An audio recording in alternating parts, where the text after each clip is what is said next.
नमस्कार। सदीनामा रोज़ाना बुलेटिन की ताज़ी खबरों के साथ आप सभी का स्वागत। मैं सुनीता अरोड़ा 19 मार्च 2024 का संपादकीय प्रस्तुत कर रही हूँ, जिसके लेखक हैं डॉक्टर विवेक आर्य, जो इस पत्रिका के अतिथि संपादक हैं। लेखक दिल्ली में रहते हैं।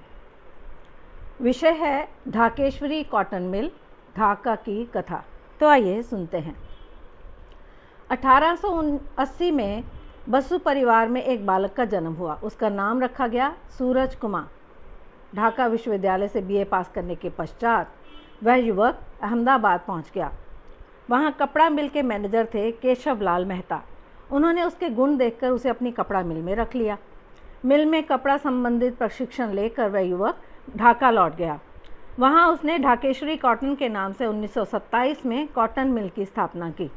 धीरे धीरे भारत के इस पूर्वी भाग के प्रसिद्ध उद्योगपतियों में वह गिना जाने लगा। मजदूरों की भलाई के लिए स्कूल, कॉलेज, मैदान, रात्रि पाठशाला, टेक्निकल ट्रेनिंग इंस्टीट्यूट आदि सब बनवाए। उनकी मिल की वार्षिक बिक्री थी 2 करोड़ 70 लाख रुपए। सूरज कुमार ने 83 लाख रुपए टैक्स दिया था। उनकी मिल में 9,000 कर्मचारी कार्य करते थे। कर्मचारियों का मासिक वेतन 55 लाख रुपए था।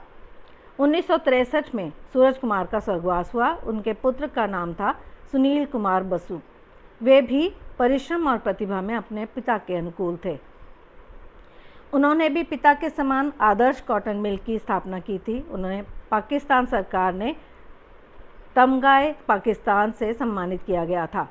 उनकी देहात में सैकड़ों एकड़ भूमि और ढाका में 35 मकान थे। हर वर्ष दुर्गा पूजा के अवसर पर वे भारी आयोजन करते थे।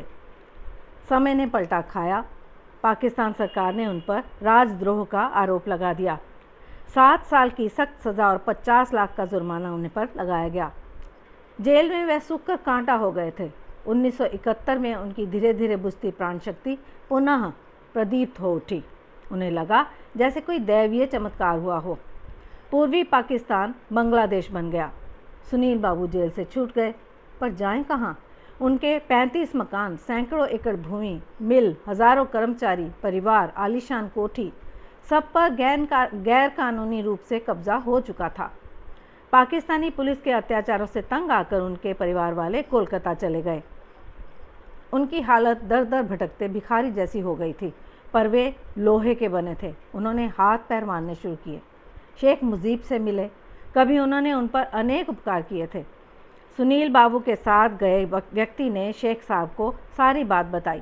शेख साहब ने प्राइवेट सेक्रेटरी को बुलाकर कहा कि सुनील बाबू का मकान 3 दिनों में उन्हें मिल जाना चाहिए, पर उस वार्तालाप को 3 साल बीत गए। दादा के निवास स्थान पर कब्जा करने वाला व्यक्ति इतना प्रभावशाली था कि अफसरों का मुंह बंद कर देता था। वे कभी रामकृष्ण मिशन के आश्रम में रहे, कोर्ट के चक्कर लगाते रहे।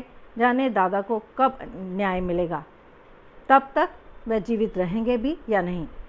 दादा अपने घर के सामने बनाए गए नौकरों के निवास में रहते हैं, अपने पुराने वफादार सेवकों के साथ। उनकी पथरीली आंखें उनके परिवार के देश को और देश के उनके परिवार को योगदान की साक्षी हैं।